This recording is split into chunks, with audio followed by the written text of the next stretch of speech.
Welcome to the Dr. Wyatt Show podcast, where developing a long-lasting, happy relationship is the status symbol to achieve, and following my 6 marriage steps is a path to help get you there. I'm your host, Dr. Wyatt Fisher, a licensed psychologist specializing in couples counseling. If you're looking for individualized care for your relationship, someone to help you work through your resentments, I have a team of relationship coaches for that purpose. If you want to learn more, go to my website, drwyattfisher.com, click on coaching, and they can get started with you within a few days. Today I'm going to talk about 4 mistakes you're making as a blended family. When I send out surveys once a month to my newsletter followers, my social media followers, I often ask them, what else would you like to hear about? What are some topics you want me to talk more about? And this is a topic that I've heard over and over. Can you please talk more about blended families? So here it is. I'm finally talking about blended families. I'm going to go through 4 mistakes to avoid as a blended family. Now, I have personal experience being raised in a blended family. My parents got a divorce when I was around 6 or 7 years old, and my mom and my dad both remarried.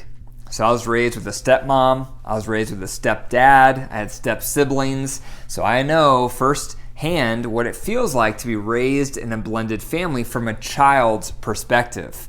And so that's where a lot of these mistakes are going to come out of today. In addition to my clinical experience working as a practicing psychologist, I see these same mistakes happening over and over in blended families today.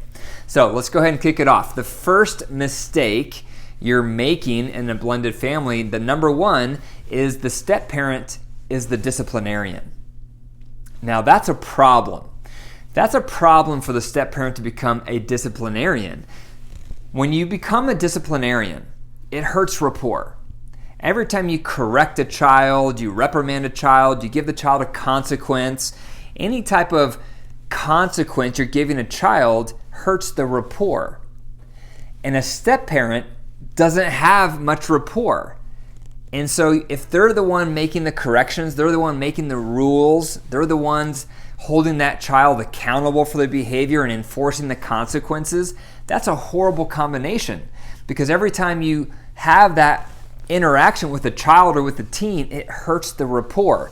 So the only parent that should be doing the disciplining is the parent who has the most rapport with the child, and that's going to be the biological parent. The step parent doesn't have that rapport. They're a new person, and often they're viewed with suspicion and animosity. You're not my real mom. You're not my real dad. Who are you to tell me what to do? That's what happens. And I can remember moments when those exact words came out of my mouth because I had experience with this. I had a stepdad who was a disciplinarian. I had a stepmom who was a disciplinarian, and we clashed. It created a lot of conflict, a lot of sparks in our family because I didn't have much rapport with them. I didn't even want them in my life because I wanted my actual biological parent in my life, but they were there, they were in my life, and then they became the disciplinarian. So it created all sorts of problems, all sorts of conflict. And so that's a mistake I see a lot of families make, is that a couple gets a divorce, they remarry, and now that new step parent becomes the disciplinarian. It's a huge problem. So make sure that's not you. If you're the step parent listening to this, do not be the disciplinarian. You have to defer to the biological parent. It's her or his children. They need to be the ones deciding on the rules and enforcing the rules, not you. And number 2, the second mistake you're making in a blended family is the step parent doesn't build enough rapport with the children. This is also a huge issue, and I experienced this growing up myself. My stepmom wouldn't spend a lot of time building rapport with me. Once in a while, if my dad would go out of town, then we would have some quality time. But when my dad was home, we didn't have much quality time. Likewise with my stepdad. He rarely tried to prioritize quality time with me. And that's another big mistake because, again, if you're a step parent, it's an uphill battle to get your kids or these new kids to trust you, to open their heart to you, because divorce is traumatic. When you're a child going through divorce, it's highly traumatic. It creates scars. It creates all these wounds in your soul and in your heart because all of us dream of our parents being together. All of us dream, even on a subconscious level, of having an intact family. Now, having said that, yes, there are exceptions when divorce is recommended: adultery, abuse, and abandonment. But people get divorced these days for all sorts of reasons. My needs aren't being met. I just don't love him anymore. I'm just not into the marriage anymore. So many people get divorced for really simplistic reasons. And when you do that and there's kids involved, it creates trauma for those kids. It creates scars for those kids. It creates wounds for those kids. And I was one of those kids. So in my family growing up, my parents got divorced young, and it created scars in me. It created wounds in me because all I wanted was for my mom and dad to be together, for us to have an intact family. So it creates hurt, it creates wounds. And so then you have the step-parent coming in, and you already feel negative toward them because what you really want is your actual parent there, but your parent's not there. You have the step-parent, so you already, right from the start, you don't like that step-parent. Already from the start, you feel suspicion toward the step-parent.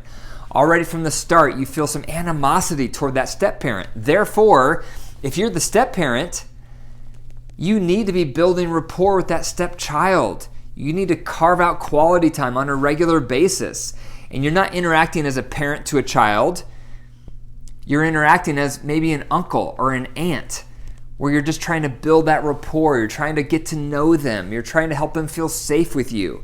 You're trying to help build some experience and some positive memories with them. And again, my step-parents did not do this. They did not prioritize quality time with me. They didn't carve out time to really get close to me or get to know me, and that just made it worse because it just made me feel that much more negative toward them growing up, because the rapport is so fragile between a step-parent and a stepchild that unless there is an intentional decisions around spending quality time with that stepchild, it's not going to happen. Number 3, the third mistake that can happen in blended families is the biological parent gets preoccupied with their new spouse, and that makes their children or child feel neglected. And this happens all the time, and it makes sense. It doesn't mean that you're trying to hurt your child. It doesn't mean you're trying to make them feel unloved, but it's very common. You go through a divorce, you're unhappy, you meet someone new, you fall in love, it's a new relationship, it's exciting, but before realizing it, all of a sudden your new spouse is getting all of your attention, getting all of your energy, getting all of your focus. And your children who just went through a traumatic divorce now feel neglected. Now they feel like that step-parent is more important in your life than they are. And I also have memories of feeling like this growing up. I remember my mom, she got remarried and she was really focused on my stepdad. Makes sense. New relationship in her life. She was much happier. But that left me feeling neglected. It left me feeling not as important. It left me feeling, do I still matter? And that's what can happen. So if you're the biological parent and you get remarried, makes sense you're going to be into your new partner. It's a new relationship, but make sure you still are focusing on your kids. Make sure you're still prioritizing them, that you're making them feel loved and special, because otherwise they're going to start feeling neglected. The fourth mistake you're probably making in a blended family is when the biological parent bad mouths the other biological parent. This is so common, and it's especially common if you've been hurt. Let's say you get a divorce because your partner was hurting you, or they were mistreating you, or they had infidelity.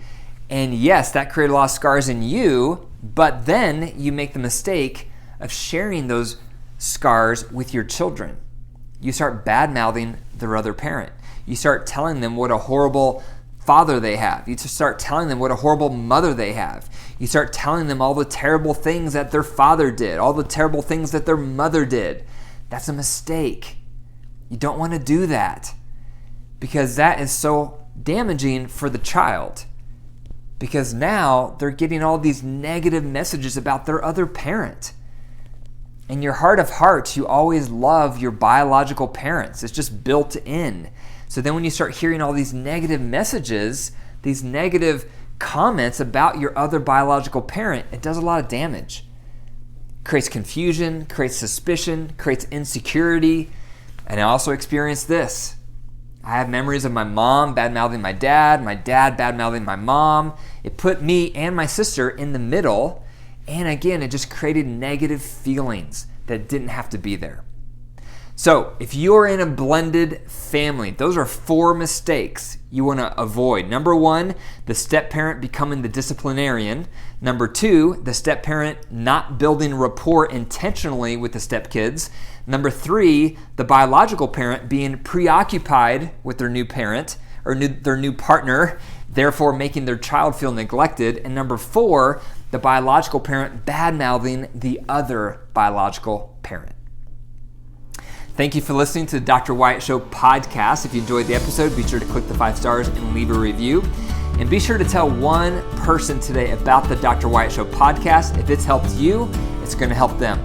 For more resources, go to my website, drwyattfisher.com. And remember, your marriage is alive. So if you nurture it and care for it, it will come back to life. But if you deprive it and neglect it, it will wilt and die. The choice is up to you. Take care.